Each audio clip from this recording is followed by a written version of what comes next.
Hello and welcome to the We All Follow podcast. My name is Matt Fox. I'm your host. Today, I'm joined by my good friends who are in a celebratory mood, Nigel and Ben. How's it going, boys? Spirits are high? Over the moon. I know Ben's been waiting for this day. Ben's been waiting for Sean to come on for this day for a while. Sean is at a conference for roofing, which sounds like a euphemism for somebody who's building a house from the ground up. But, alas, we'll have to roast him next week. Follow us on X at We All Follow Pod. Like, follow, subscribe. Hit us in the comments with your moment of the week because it was a double game week. We had lots of games to choose from. So, Ben, I'll kick it to you first. What was your moment of the week? I mean, there's only one. It's the result yesterday, the Arsenal Man United. It's like, what a game. I mean, it's technically cheating because it's this week, but yeah, I'm taking it because, that is... It's not just like, in terms of the club, the size of the club and how much this game has meant in previous... It doesn't mean the same as it did before in terms of like a title deciding game, but the history between the two, the players that have moved mainly from Arsenal to Man United as well, and me growing up seeing some of those main guys go that way and just them being dominant. And now we've won 4 in a row against them, which is just like unheard of from before. So I'm glad to see, like, even though I feel like in probably all 4 of those games, we haven't like ever gone out of first gear. And I think Man United fans will look at that thinking, oh, we were close to them and everything. But I genuinely feel like we didn't go out of first or second gear. Like, we didn't ever go all out. A couple of moments, I think after we scored, we did for a first minute or two because we created a couple of chances out of nothing. It opened up. Suddenly, the one Saka had, Odegaard played through to Saka. That was really nice. But yeah, it's got to be that win because closing in on Liverpool and getting the 4th win in a row against Man United, love it. And I'm loving the tears online. It's so sweet. Every last one of them. I'm going to enjoy it for the next week. Those salty tears are very hydrating. Well, let's dig into it because we are reviewing week round 13 and 14 today. We're going to preview game week 15. So, Nigel, it was kind of a tale of two halves, right? You had the first half where it seemed like Arsenal were playing within themselves and were kind of conservative, and Man United came in a tight, not a tight in terms of in width or anything like that, but a tight mindset. There was a lot of loose balls. They were winning the loose balls. There was a lot of loose passes from Arsenal during that first half, and then it kind of seemed like Arteta said something in the dressing room that got the boys going for the second half. What was your take of that, the dichotomy between the two halves specifically? Well, I looked at this earlier, and the eyes have deceived the statisticians. So I looked at misplaced passes in the first half. Oh, great goal by Iwobi. That's 3-1 Fulham, by the way. Iwobi's got 2. I was looking at it, and what I noticed is our passing percentage was actually higher in the first half than it were in the second half. The difference is we moved the ball miles quicker in the second half. So in the first half, because we moved it so slow, it looked bad. It looked like we were losing possession easy. Arteta was right. We did lose some easy vertical. We gave the ball away, and it looked worse because we were moving it so slow. Whereas in the second half, when you're moving it quicker, you don't see the loss of possession as easy because you think, oh, you were trying to do something, yeah. So in the action, your eyes see it differently. But yeah, it was one of them. First half, Man United came. They set up in a different defensive structure to what we expected them to. They kind of sat. They didn't sit as high as what we expected them to do. We expected them to sit like in a mid block. They didn't. They came and they sat back a bit more, but then pressed all together, didn't they? And forced us quite high up. And it was a bit different, and it forced us to reevaluate what we're doing. But Arteta's a world-class coach for a reason. And so you could see him in the first half, he's bent over, he's giving it all that to Albert and Carlos. And then he does, doesn't he? He's standing there and he's going like that with his hands and stuff like that in front of him. And then you always see him, they just turn around, look at each other and go, idiot. Started like, what's he on about? But he goes in at half time. Obviously, he knows exactly what he wants to do and say, right, you're going to do this, this, and this. We're going to do this. And they came out literally like that. Whistle gone. Different game. And United don't have a chance. It's interesting because I think you've seen it with Arsenal a few times over the last few years where it seems like there's a hesitancy to not want to lose, right? And so they just play within themselves. Like you saw that, was it the Porto away, a Champions League match, and another couple of these big matches where Arsenal will come out and they'll just be conservative, right? And like I get it. A lot of these guys, they're still building into that confidence of coming out and running out of the gates hard against the bigger teams, historically bigger teams, right? Because they don't play like that against the cities of the world. It's against the team. It's against the Liverpools and the Man U's, the teams that those guys have grown up seeing as the big teams in the country, and going to those stadiums or even having them come where there's that historical intimidation factor, right? And I think it'll be interesting to see how that develops over the next period. Nigel, what was your moment of the week? So, in game week 13, I think it were, previous week, I said that Fulham versus Wolves would be a 5-goal thriller. And Wolves won 4-1. Last week, when it was just me and you, Matt, I said Man United 4, Everton 0, bank on it. That's my moment of the week, man. The moment of the week is 2 weeks in a row we got a score. I mean, there we go. That's me. I can't choose anything else because if the other thing I'd choose would be Pep going around going like this, going, we've got 115 charges. That'd be that.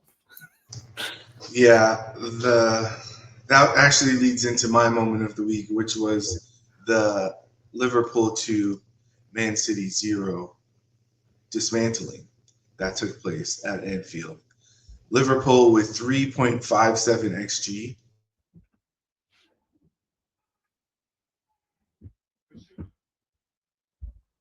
Oh, hello, Matt. I thought he was pausing for dramatic effect then.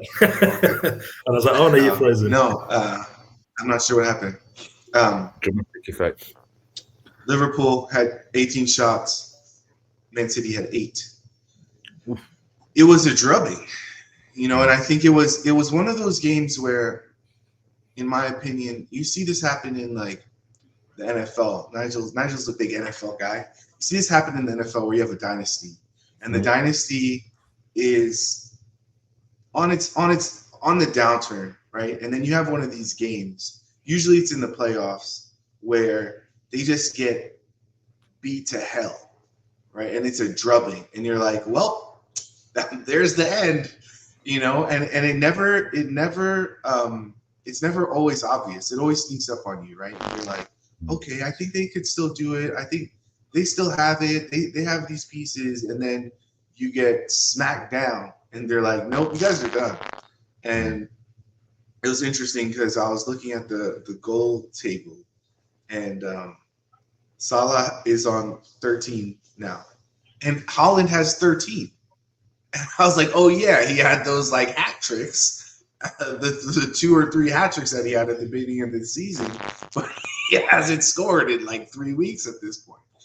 So it's just crazy how those runs can come to a crashing halt. And I don't think like they're not going to be mid-table. Like they'll probably be in and around the Champions League. They'll get some players fit in the non-Rodri category, and they'll push on. But it definitely seems like the tide is turning, and their reign at the top is starting to close. Ben, what was your takeaway from the Liverpool City game?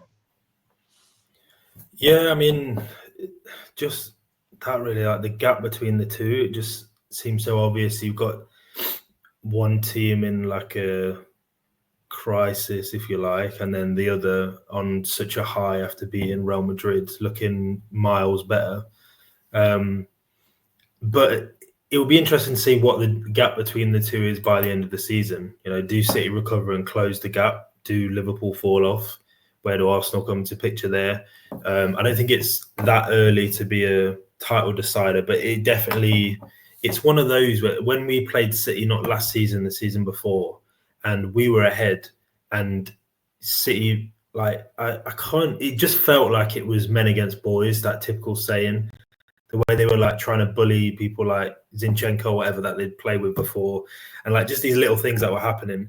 And it sometimes that can have a massive effect of like the psychological thing where for us it felt like actually we don't deserve to win this title because of how they just beat us. And for this, it might be the nail in the coffin for City. Maybe this is the thing where they're like, actually, you know, we can't come back from this. Liverpool are miles ahead. So I think it's when the armor's pierced, right? And Uncle Clive from the Arsenal Vision podcast has talked about recently how in the past few years, Man City have had this aura where people they rest players against them, and they don't even try to get the points when Man City are coming to town or when they're heading to the Etihad, especially, right? And teams like all of a sudden, like Son can't hit the back of the net on a one-on-one that he scored 1,000 times, right? And I think that aura is gone. And it's once that happens, like it's just a domino effect of, you know, you have players getting hurt. You have players that are older. Kyle Walker doesn't look the same as he used to, which if you've been watching the show, Nigel has been calling for quite some time at this point. But, you know, when you have these players that have these like superpowers, and then all of a sudden, like Kyle Walker's pace, right?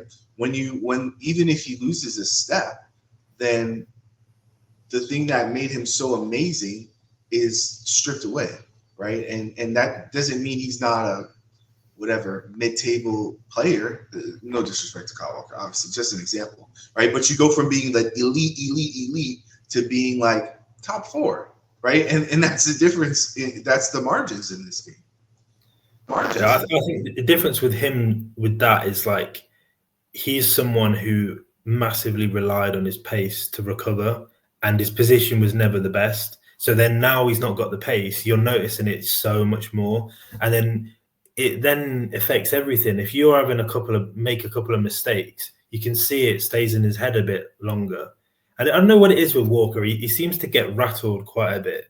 So like, I don't mean it like, oh, he's complaining about stuff. I mean, like if something happens, he makes a mistake. Now it hangs on to him, and it affects the later thing he does on the ball, and he rushes his next pass or whatever it is. And I'm really surprised City haven't addressed the right back area, because I know they've got Rico Lewis, but they've been playing him in midfield. And you know, you either need to put him at right back and get a new midfielder, or get a new right back if he's going to be in midfield. But I still don't see him as a midfielder. Yeah, I think, you know, from the venerable annals of Ted Lasso, you have to have a memory of a goldfish, right? And that's the reality of high-level sport. You really do have to have a short memory. And if you make a mistake, you can't let it haunt you for the rest of the game. The Fulham-Brighton game has just ended. Fulham 3, Brighton 1. That brings us into the table, which we're a little bit delayed. So I'll read the table off of the live table. We have Liverpool, Chelsea, Arsenal, Man City, and Brighton is still in 5th. Fulham has moved into 6th place after the 6th place, 22 points. They're tied this match with Forest and Villa.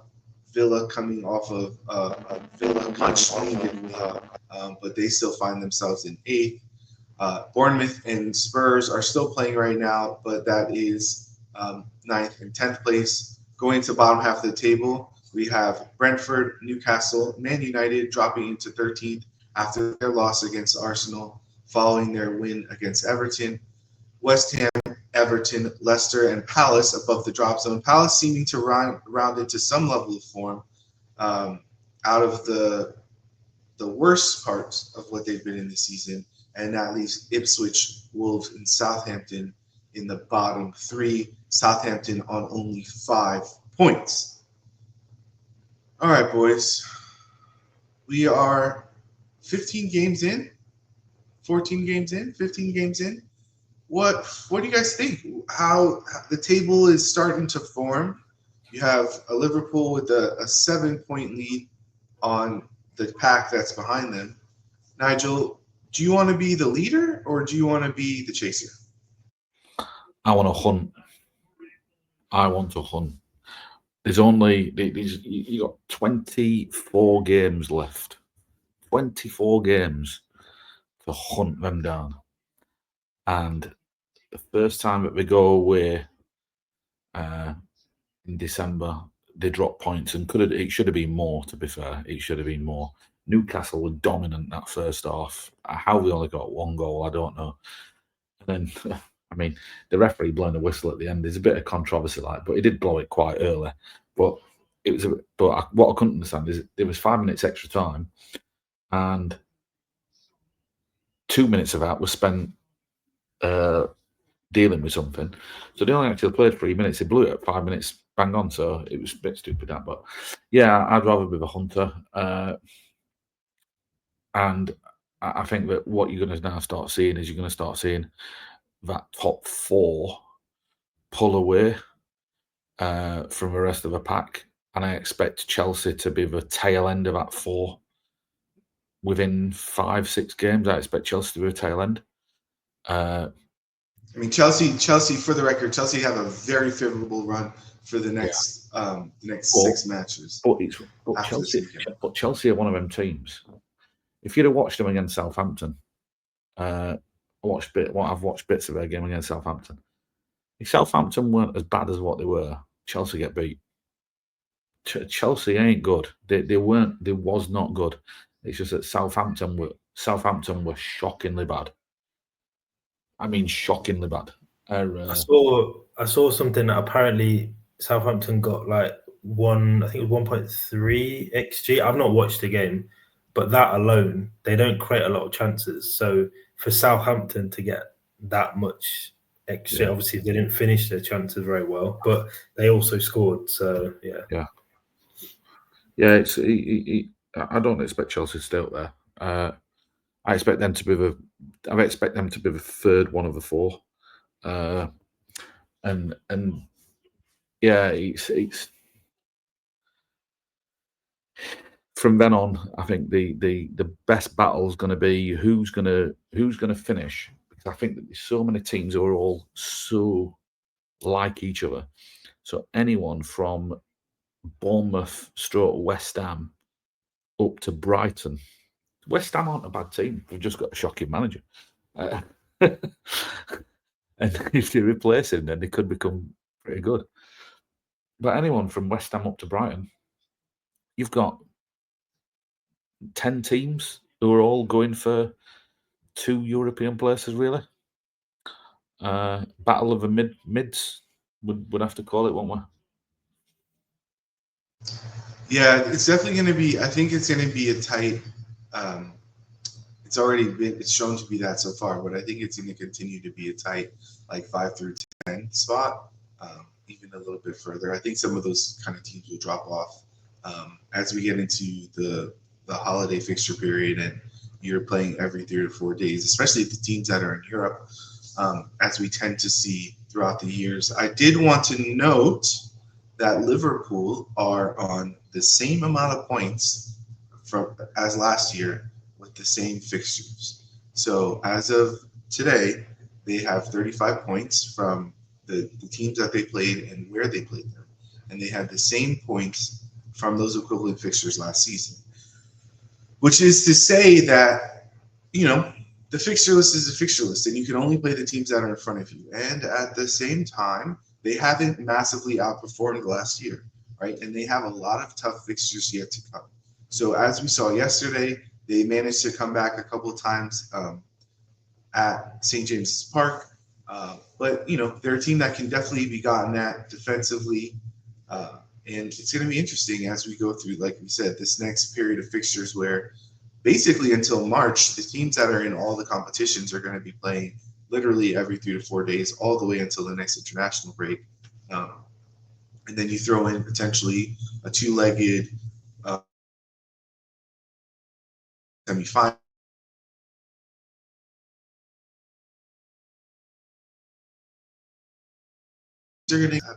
I see you guys. You guys don't see me.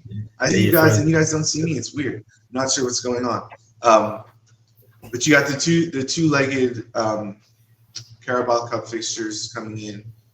It's going to be interesting. Any other games? Chelsea actually had 5. Chelsea actually had XG, which is usually when you see a team that scores usually 5. Usually it's on like the 2 to 3 range on XG. 5.4 XG is absolutely crazy. That's nuts. I'll tell you what. I'll tell you what's what I was talking to someone earlier. I was doing a golf lesson and I was just talking to someone. We were talking about titles and title run and who's challenging and who's not and who's going to finish where, blah blah blah. And someone said to me, they said, before you went to your Dubai thing last year, what were Arsenal on? And so I just had a look randomly. And at 20 games, we'd won 12, drawn 4 and lost 4. If we get to that point, if we win out from now until that same point this year, we will have won 14, drawn 4 and lost 2. So we'll be 6 points better off after the FA Cup third round match against Man United to where we were last year. Which, I mean, it's all there for us. It's there for us, isn't it? I mean, if we're there at that point, we're ahead of last year. And all of a sudden, this bad run what we've had is forgotten. And if we are there come the FA Cup game, I expect us to be very, very close to Liverpool on points, if not in front of them. So yeah, match week 20. Yeah. Match week 20 is when we'll know if we're in a title challenge or not. Match week 20. So from now until then, Liverpool will be playing Everton at Goodison. That will be the final derby that's going to be played at Goodison Park before Everton moves to the new stadium on the water. Then they have Fulham home. They go to Spurs, Leicester home, away to West Ham, and home to Man United. That would be the 5th of January 2025 will be match week 20. So yeah, I mean, it's one of those things where like on paper it doesn't look. Who knows, right? At that, you're giving Amorim another month to get his ducks in a row. Maybe get a couple players healthy. Lisandro Martinez and Manu, who were suspended for the Arsenal game, who I think ultimately were big misses for them. You give these teams an opportunity to kind of gel, and then the Derby at Goodison is always lost that one 2-0 last year. It's a Sean Dyche special, right? Which you never know what that bald guy's going to rock up with. But that leads us into our next game week, which has some pretty interesting fixtures. Let's start off with that one. The Liverpool Derby. We have Everton hosting Liverpool. Ben, when you look at this one, does Everton have a chance? I think the fact that it's home gives them a chance, gives them a bit of an edge. And they won 4-0, was it, last game? So they're on a high leading into this game. Liverpool dropping points away at Newcastle. I've got hope that Everton are going to do something. I think we might end up seeing a dirty low block and getting them on, trying to get Liverpool on the counter. So maybe to be honest. But it's always a tough one with Everton because they've got a lot of players that aren't very clinical. I've been impressed by McNeil this season. I think he's done really well. I've had him in my fantasy team, so I've noticed every time he's done something. And he's done really well, to be fair.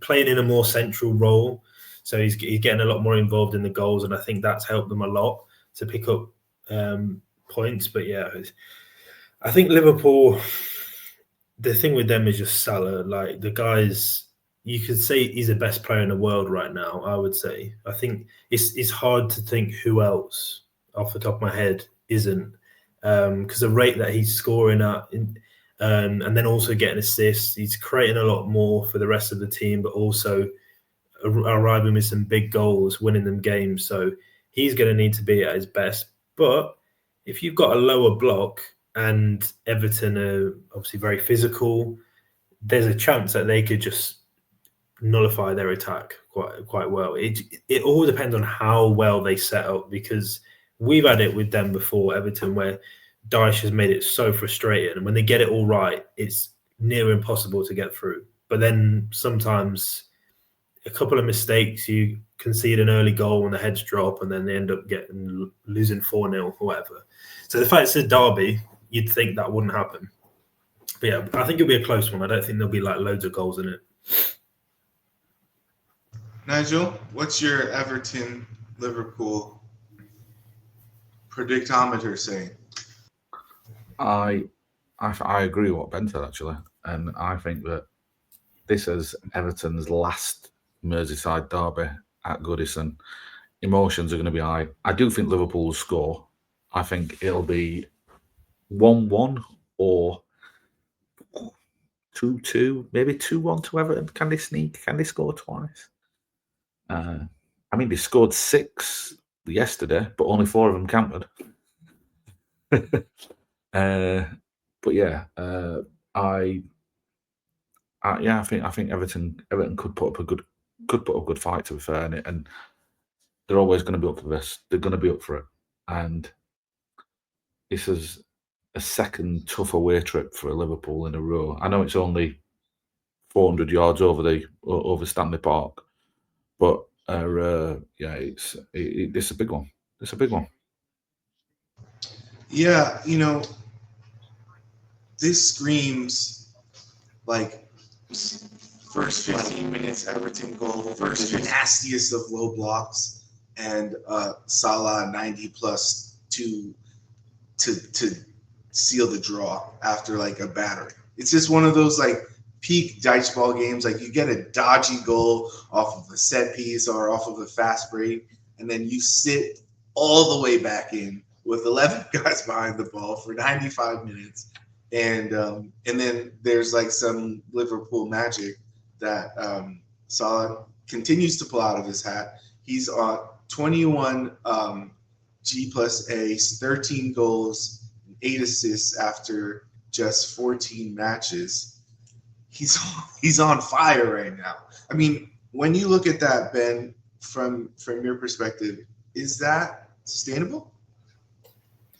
I don't think so. I think the way they play creates a lot of chances for him, and I think he'll still have a very, very good record by the end of the season. He could. I don't know about his what he's on track to do in terms of scoring rate and assisting rate, but it's probably close to the 20 assist rate. He's on like, if his pattern continues, he'd get like 35 goals and probably like 17 or 19 assists. Yeah. So I mean, he would get very good numbers by the end of the season. I think we'll definitely see him hit something really good, but I don't think he'll sustain what he's doing right now, because even since he was at the beginning of the season to now, there's a big difference. Like, the past 5 games, he's reached another level, and it's about the rest of the team. We're seeing a lot of other players not performing to the best level. Like, Núñez hasn't been the best, or Trent hasn't been creating as much as he was before. So you've got a few there, and I think Liverpool's the big thing is, can they keep everyone fit? And they've done quite well to not really get any injuries, apart from Alisson, who's a couple of games he's been missing for a while, and they've got the best number 2. And then Konate recently, and since Konate's gone, they've obviously now drawn a game. So I think that would be a big factor, because if they lose a couple of components, maybe in the midfield, maybe if someone like Jones was missing for a couple of games, or McAllister, you might start seeing they're not creating as many chances, and then his goal output should 2-0. I just moved it as well. Oh, I'm behind, so it's about to happen. I think he's offside. He might be offside. Interesting. So yeah, I mean, statistics say that he'll probably come back down to earth in some level. You know, Hopefully. he did have that big,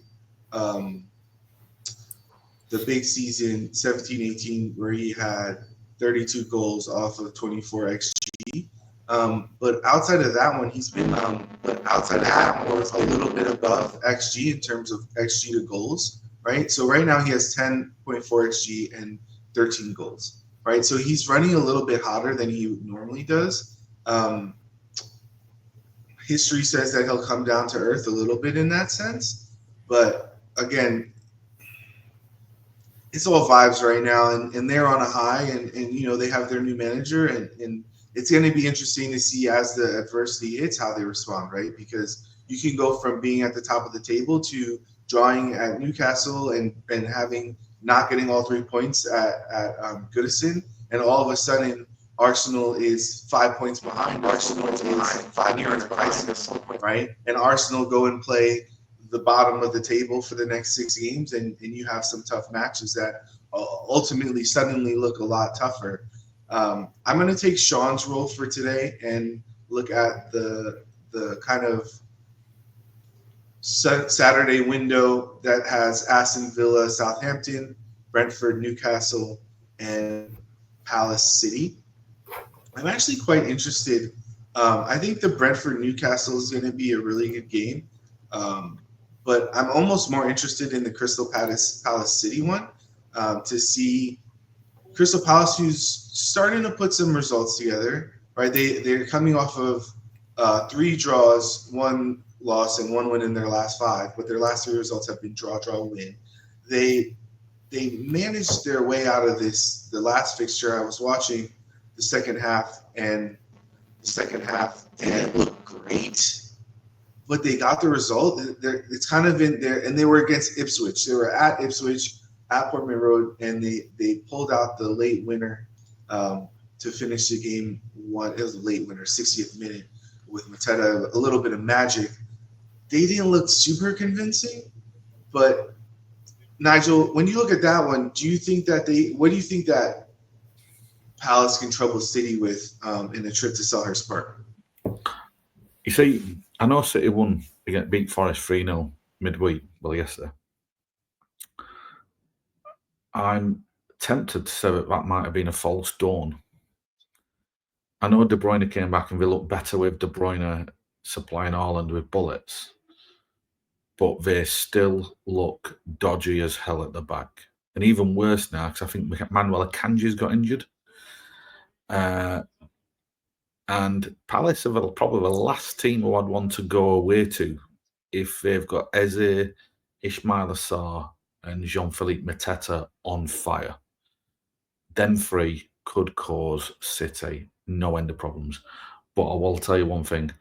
I would definitely back City to score, because Palace don't look very convincing at the back.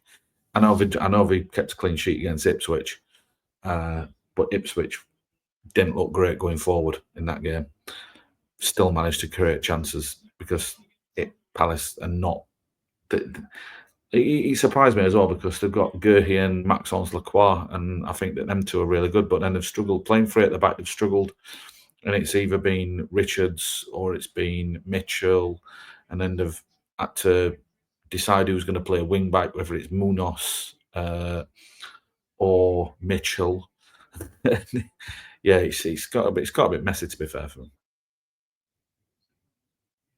Yeah, I think the City defensive thing is going to continue to be an issue, right? And them losing more bodies at the back, that doesn't bode well.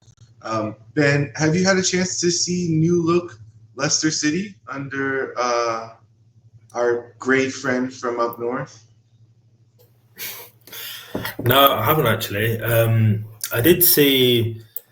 saw that there's a guy they signed in the summer who I'd looked at previously from Belgian League called El Canus. I saw that he started, and I'm not sure, but I don't think he had started once under Cooper. And he did under one of the things I said when they got Van Nistelrooy is guys like him and Buonanotte you might see more from them, because he's going to favour having the ball. He's going to favour having more technical players rather than just the more physical ones, and be less direct. And El Canus played, and he got both a goal and assist. It was a goal and assist.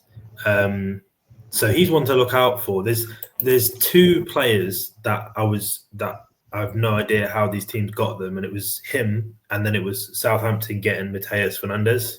And both of them, for me, could be at like a top 6 team soon. So I think it's a good move for them to like get a lot of game time and then move on later. And also the guy at Bournemouth that has just scored against Tottenham as well. Dean Dyche. How was he joined Bournemouth? Honestly, no idea. Juventus are an absolute mess. Some of the business they've been doing, like getting rid of, they wanted Calafiori because he brings the ball out of defence. They had a 6'5", 19-year-old, 2-footed centre back. It's like it's rare as whatever, in the current market, and they let him go for 20 mil. Like Bournemouth are going to make a huge profit on him when he eventually goes. So in terms of Leicester, I think they'll be more entertaining to watch, but genuinely, I think this could relegate them. I've been very wrong so far about like a couple of the teams down the bottom. Like I thought Wolves would do better. I thought Forest would be lower down. But I think if you look at both of those, I think Forest should fall down second half of the season. And I think Wolves, they've played better than the points show. So I think Leicester, Wolves and Palace up whilst Leicester are falling. I think that's what could happen in the second half. It's interesting because Leicester won 3-1. They had 1.7 XG to West Ham's 3.1. They played what I would call the Ten Hag United ball, which is concede a shit ton of shots and make it out unscathed. They conceded 31 shots, 7 saves. If you had Hermanson in FPL, you were very excited every time one of those saves. I didn't even make the connection as soon as you said that. I just looked and I realised I did have him a while ago, and I swapped him. I can't remember why, but I had to swap. I think I swapped him for Sells, and this week I had Fabianski because Sells obviously was coming against City, so I was like, oh, let me bring Fabianski in. And he got slapped up. Meanwhile, Hermansen's done a madness. So I'm like, yeah, FPL's not going good. No, it's. I've seen better days. It'll be interesting if they can shore up things at the back a little bit. Then, I think that you can already see the gap forming, right? And you have the bottom 3, which is Ipswich, Wolves, and Southampton. Wolves, like we said on here numerous times, have been playing better than their record shows. They might have a chance, but I think even with Leicester making the changes, it's all about goals, right? Bottom of the table is goals. Can you score enough goals to stay up? Can you get to the 40-ish goals that you need to make it out, to get the points that you need to get? And I do think that Leicester under Van Nistelrooy have the goals. They're going to be more offensive, and they might not shut it down at the back, but ultimately I think that's going to allow them to stay up. Nigel, when you look at the Spurs-Chelsea game, that's a big fixture, a London derby. You have two teams that kind of don't care about defense that much. Seems like it might be a bit of a barn burner. What's your thoughts and kind of score prediction and how you think you see that one going with folks who are just trying to play the ball out of the back quickly, trying to move it through midfield, and are what we like to call the reverse mullet. That game's either going to end up 3-3 or 4-4, or it's going to be a 0-0 bore-fest. And a load of people just fighting and kicking each other. I think Romero is going to be back as well for that game. They need him back because I'm just watching this and Bournemouth are absolutely ripping through Tottenham at will. But yeah, I think that's going to be about a 3-3 or 4-4. It's going to be highest scoring draw of the year. That's my prediction. It seems like it's one of those Cole Palmer stat pad sessions, right? Where they play a team that. Well, I mean, there's just the spaces are created for him to make one of those 30-yard shots that he likes to pull up. I do think it's a game where Chelsea will drop points. So like when I said I think Chelsea, I expect Chelsea to drop a little bit. This is one of the games where I do expect Chelsea to drop points. I mean, both second and third in the league, both going away to London rivals on the same weekend. I mean, on the same day, Arsenal go from North London to West London, and Chelsea go from West London to North London. We do a little swap on the same day. So I think Arsenal beat Fulham. And like I said, I think that there's a draw. Spurs, Chelsea. I mean, the game of the week for me, is none of them games. The game of the week for me is the Julian Lopetegui, Gary O'Neill sack race at London Stadium. Let's jump into it. It's like what is the loser leaves town match from WWE? So who's leaving town? Unfortunately, I think the person who will end up leaving town will be Gary O'Neill. Ben, is that how you see it? I think it's hard because I think Lopetegui is underperforming the most because I think, although I know obviously Wolves are lower down, but like West Ham on ability should be way higher.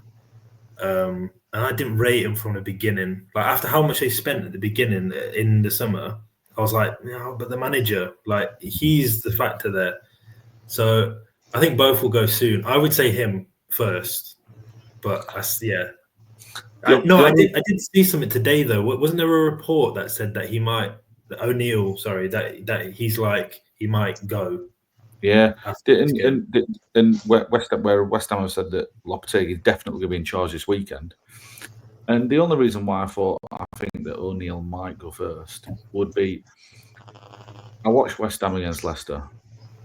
And if West Ham play as well going forward as what we did against Leicester, the fact that Wolves have conceded, I think, 36 goals in 14 games and conceded 4 Everton, they conceded 6 at Everton, 2 goals disallowed, and one of them should never have been disallowed. The fact that Everton, who scored, I think, 11 goals or 10 goals, might have even been less than that before this week. I think they might have had 8. It was 10. They had 10. They had 10, and then they dropped 4. Yeah. The fact that they've not scored 2 in a game for Yonks just tells you everything. That Wolves can't defend as good as the best thing is Wolves are good going forward, but they just seem to pull this rabbit out of the hat when it comes to defending. Somehow, just fall to pieces, and I think a lot of it may be down to the goalie. I think Jose Sarr, he's lost it.